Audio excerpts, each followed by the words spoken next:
All right. So on Mondays around here, we talk about mindset. We love to kick off the week with a strong and powerful mindset that helps you move forward. And today's conversation was inspired by an interview between two of my favorites in the podcast space.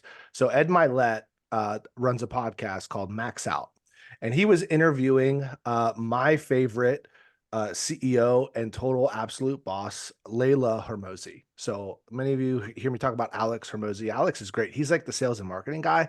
And yet his wife, Layla, is the one who actually runs all the operations in the organization for acquisitions.com. So they are a portfolio company where they acquire businesses and help them go from like 1 to 10 million, 10 million to 100 million in production and sales. And so when you want to talk about like an absolute like savage mindset, she's incredible. And probably one of the wisest and smartest young female uh CEOs, executives, male or female, right, out there, right, and she's absolutely incredible. And this conversation was really fantastic. And they just talked about, um, what is the prevailing kind of mindset between the people that you look for talent versus the people that you're constantly fighting. And so if you're in a spot where you can take notes, take notes. Otherwise, let me know and I can send you a link to this recording because there'll be some stuff that you want to definitely take on with you. And she says, when I'm in the interview process, I need to make sure, depending on what we're looking for, I need to know whether I'm sitting in front of a historian or a dreamer, a historian or a dreamer. And as I ask this question, think to yourself without any context here. So it's kind of a trick question. Which are you? Are you a historian or are you a dreamer? And as they were having this conversation, I was curious. I was like, well, that's a good enough hook for me to be interested.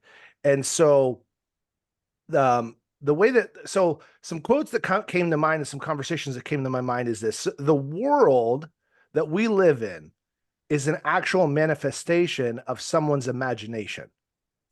Everything that you're experiencing, everything that you're touching, everything that you're using, you're driving in a car, that car was designed by someone who first thought of exactly the way that car is in their mind, right? And it wasn't made before yet. Every time a new model of a car comes out, that never existed before.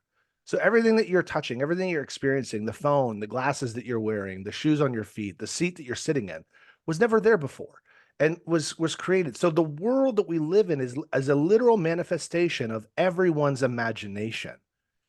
And this world is run by and led by the dreamers and those who continue to think about what's possible and not what has been, right? So, how do we live our life? The question is, are you taking action every single day throughout the week based on what has happened to you or what is possible? Are you taking action? Are you moving forward in your life based on what has happened to you or what's possible? And so, when we take a look at a historian, the historian lives their life in the past. A historian measures everything on what has already happened. They say things like this: well, this hasn't worked. Open houses don't work. Here are the issues. Well, these people failed.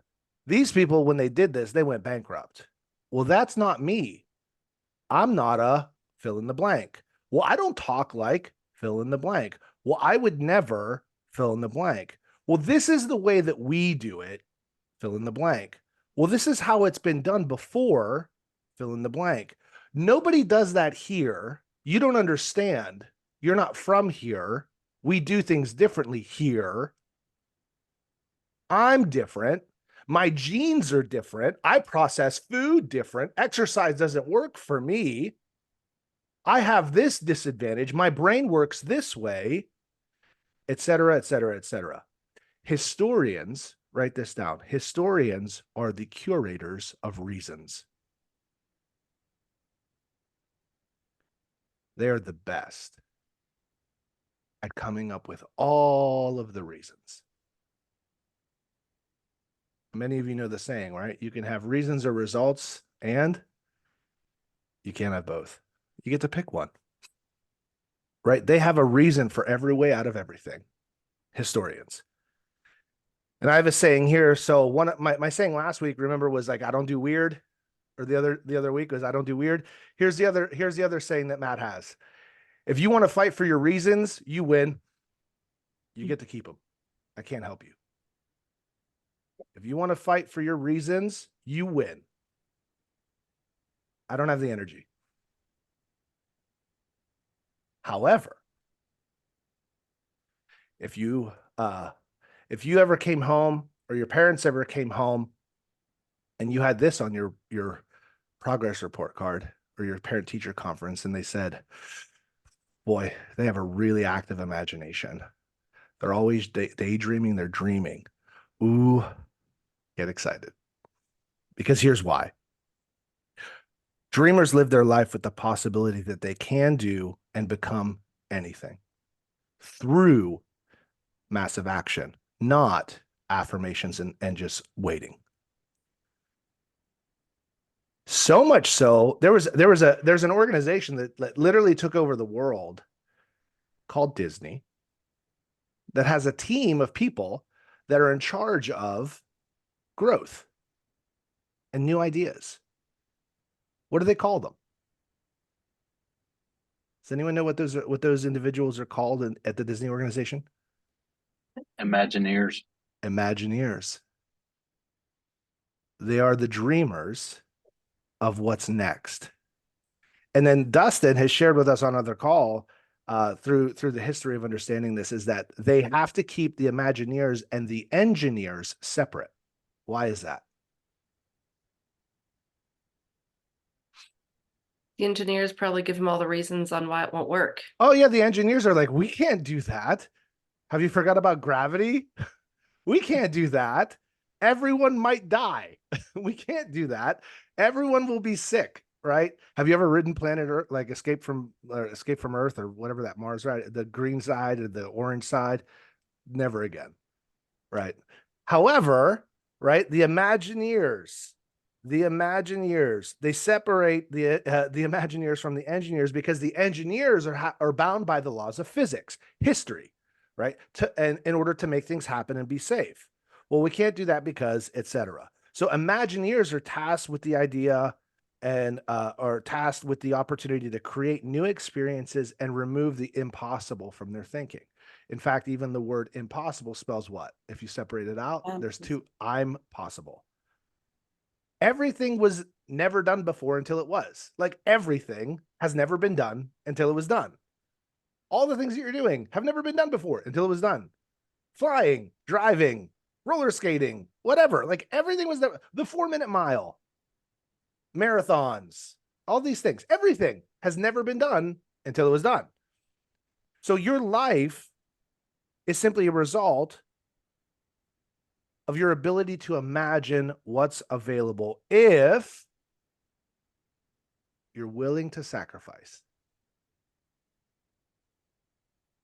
The rest of your life is on the other side of a trade.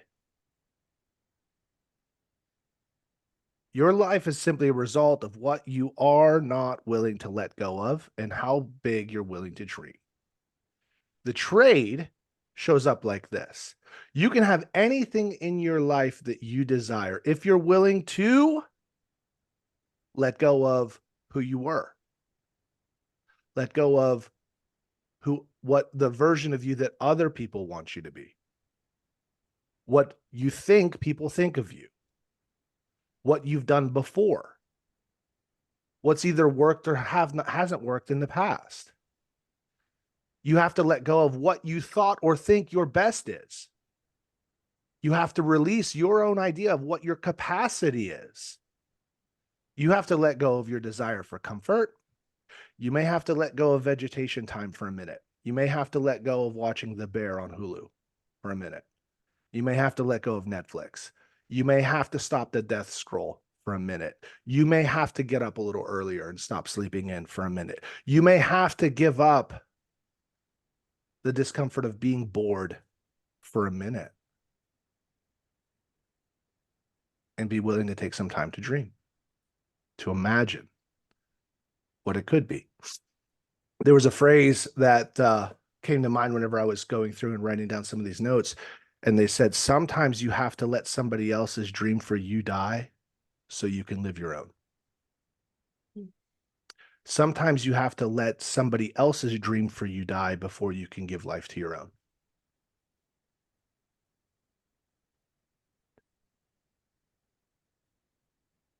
So what's on the other side? What's there to gain? Opportunities, better sleep, better mental health, better bank accounts, better blood work, better relationships, more fun, happiness, discipline, satisfaction, patience, freedom, energy. Fill in the blank, right? So the question I'm going to leave you with, and the activity that I'm going to challenge you with this week is, do you have time on your calendar for dreaming? Do you have a clear vision of what you want your life to look like? Last week, we kind of alluded to it on Friday is, do you know what winning looks like for you? Having clarity of what you really desire your life to look like will allow you to start putting the pieces in place in order to get there, if you're willing to make the trade. What's interesting is that we see people that have succeeded and we say, we want what they have. But what we have to be willing to say is, are we willing to do what they've done? And are we ready to sacrifice what they gave up? Because then you can have anything you want. Anything you want, again, is on the other side of what you're willing to give up. Limiting beliefs, fears, right? Share with me some of your thoughts through this conversation. Let's now open the floor. I want to hear your thoughts. When's the last time you dreamt of something really, really big and let it happen? Or when's the last time you put on your historian cap and got a PhD in history and reasoned your way out of anything?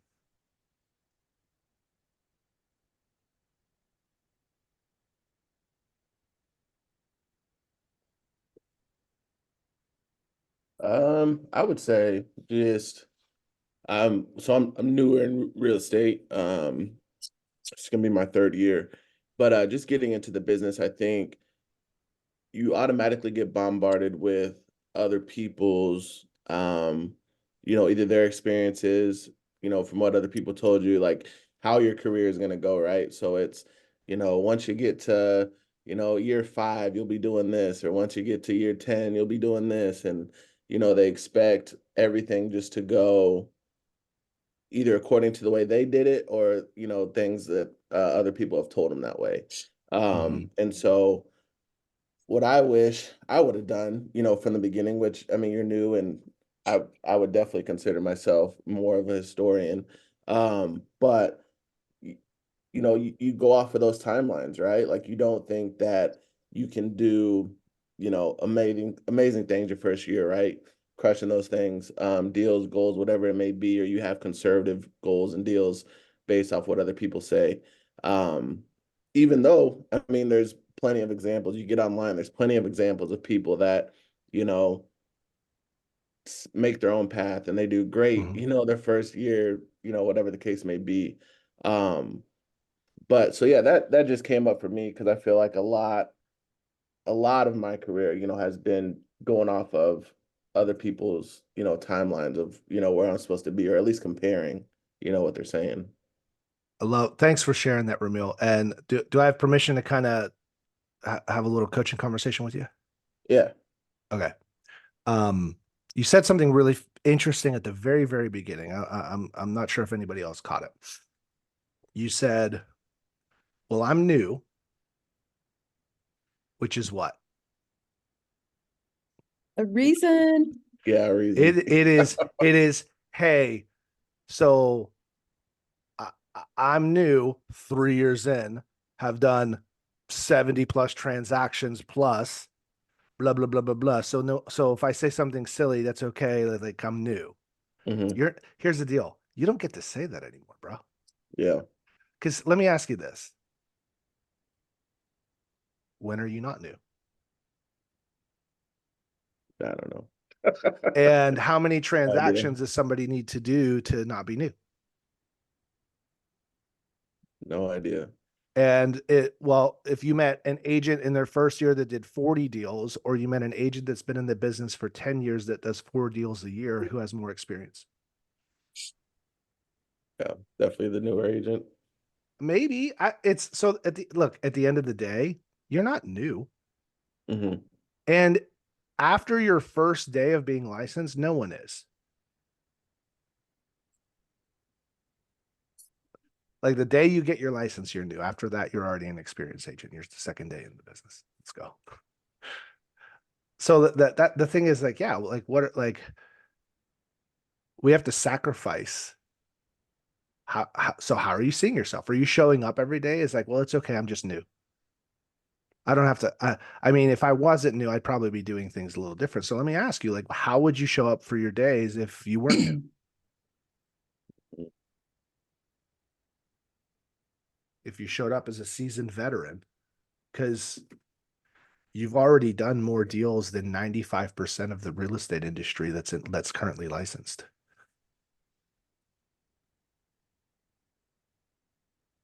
Yeah, that's an important thing to think about for sure. Yeah. So thanks for sharing. And I only say that to help you reframe that, right? Because we sometimes we do it unknowingly. I say the same things. Like I've got the same, I have to battle that same mindset.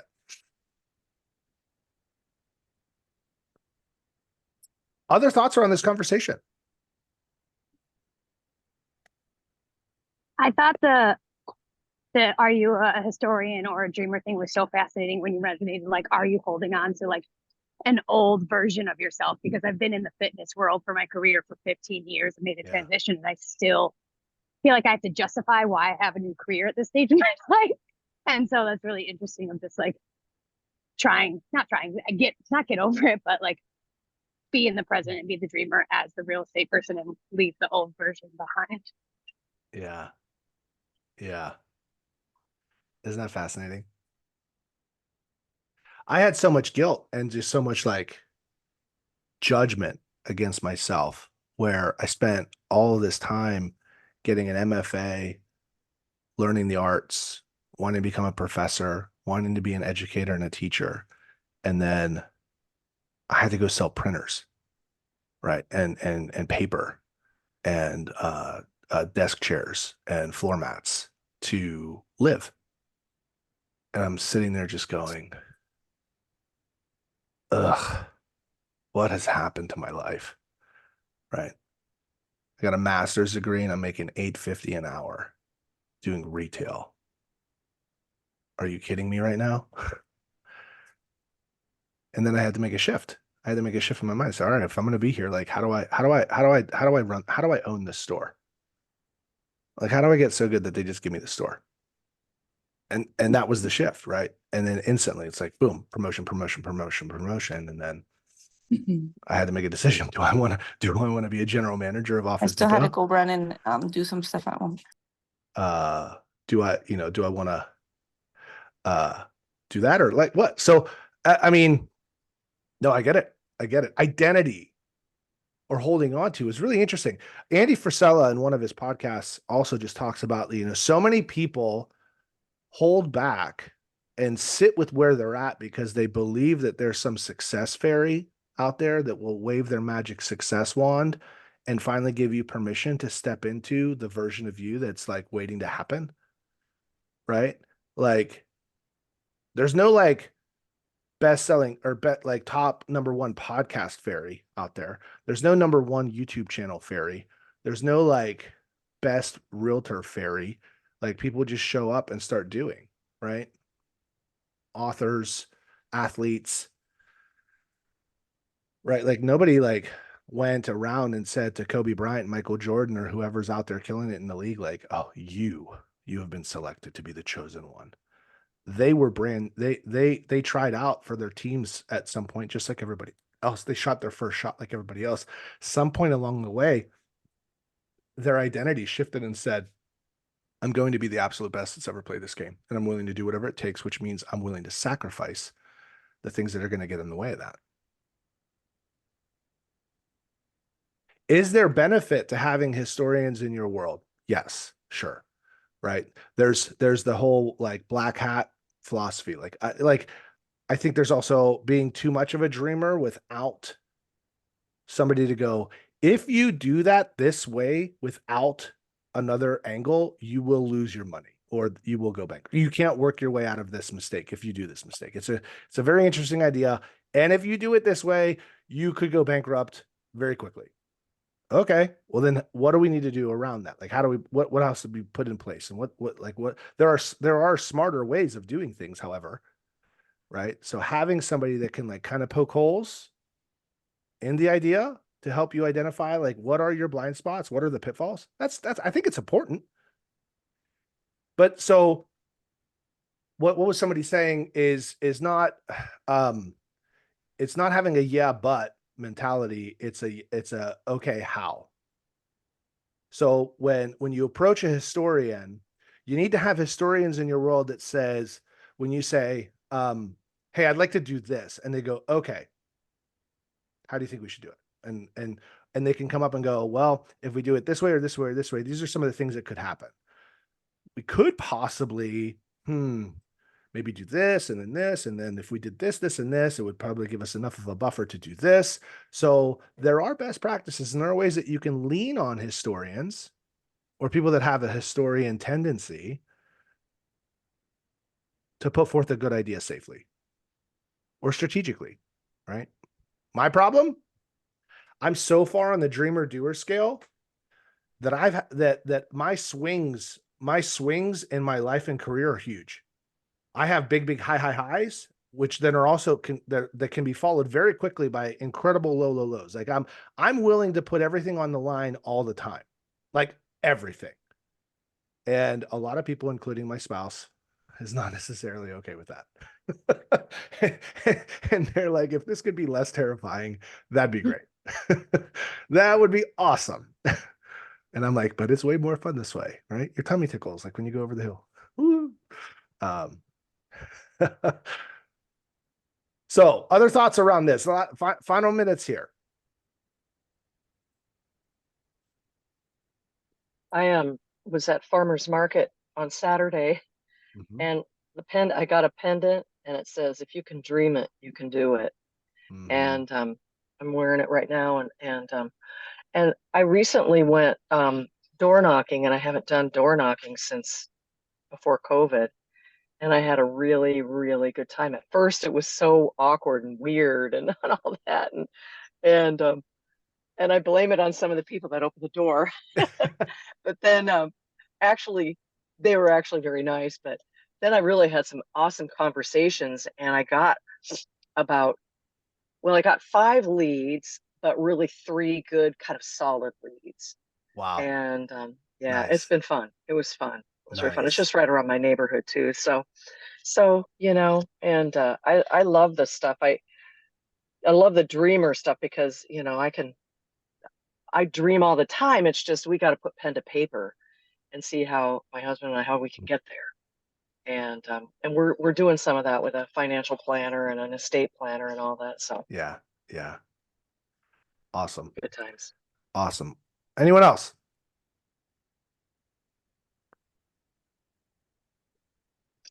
What dreams are you holding back because you're stuck in history?